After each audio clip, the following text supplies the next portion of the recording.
आहे 12-13 तारखेपर्यंत मार्चपर्यंत लोकपालांची नियुक्ती त्या ठिकाणी होईल अशी अपेक्षा मला त्या ठिकाणी आहे।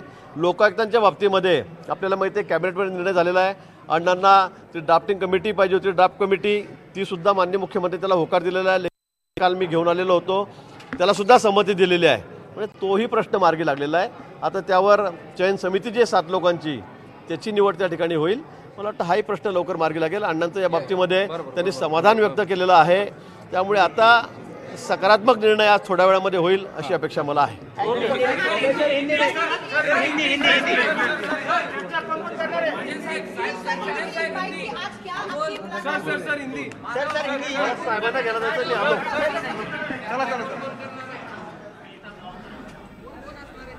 आपण बघतोय थोड्याच वेळामध्ये मुख्यमंत्री अण्णांशी चर्चा करणार असल्याची माहिती गिरीश महाजन यांनी दिली आणि गिरीश महाजन यांनी जी चर्चा केली मगाशी अण्णांशी ती सकारात्मक चर्चा झाल्याचं सुद्धा गिरीश महाजन यांनी सांगितलेलं आहे प्रसार माध्यमांशी बोलताना। या सगळ्यामध्ये अण्णांच्या मागण्या आहेत त्या सकारात्मकरित्या सरकार विचार करते, त्यातल्या मागण्या काही पूर्ण सुद्धा करण्यात आलेल्या आहेत। त्यामध्ये प्रमुख मागण्या सुद्धा सांगितल्या, स्वामीनाथन आयोगाच्या शिफारसी असतील किंवा शेतमालाला योग्य भाव असेल, लोकपाल लोकायुक्त असतील, या सगळ्यामध्ये लोकायुक्त निवड समितीची नियुक्ती करण्यात आल्याची सुद्धा माहिती गिरीश महाजन यांनी दिलेली आहे। तर थोड्याच वेळामध्ये मुख्यमंत्री सुद्धा अण्णांशी चर्चा करणार आहे, त्यामुळे आज एक महत्त्वाचा तोडगा निघू शकतो अशी माहिती गिरीश महाजन यांनी दिलेली आहे।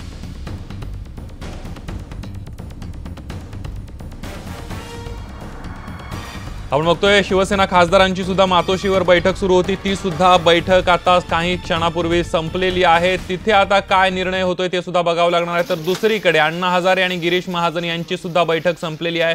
आज बैठकांचं सत्र राज्यामध्ये सुरू आहे। एक मोठ्या बैठका ज्या आहेत त्या पाहायला मिळत आहेत।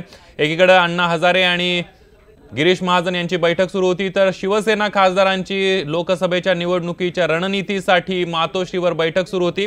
या दोन्हीही बैठका काही वेळापूर्वी संपलेल्या आहेत। आता आपण बघितलं की गिरीश महाजन यांनी महत्त्वाची माहिती दिली आहे, सकारात्मक अण्णांच्या सोबत चर्चा झाली। मुख्यमंत्र्यांच्या भेटीनंतर यावर तोडगा निघू शकेल आणि ही दृश्य आपण बघतोय ती मातोश्रीवरच्या बैठकीची आहेत। खासदारांची बैठक जी आहे ती संपलेली आहे। अधिक माहिती घेऊयात, आपले प्रतिनिधी उदय जाधव आपल्या सोबत आहेत। उदय, आपण बघतोय एक महत्त्वाची बैठक मातोश्रीवर होती आणि ती बैठक आता संपलेली आहे। काय साधारणतः रूपरेखा होती या बैठकीची, काय महत्त्वाचे निर्णय घेण्यात आले? शिवसेनेच्या खासदारांच्या नेत्यांची आणि युवा सेनेची संपूर्ण कार्यकारिणीची महत्त्वाची बैठक आयोजित केली होती। बैठक संपलेली आहे। त्या बैठकीमध्ये खास करून येणारी लोकसभा निवडणूक कशा प्रकारे लढवली गेली पाहिजे, त्याची रणनीती काय असली पाहिजे या संदर्भात खास करून चर्चा झालेली आहे। आणि या चर्चेमध्ये कुठल्याही प्रकारे युतीचं नाव देखील घेण्यात आले नाही।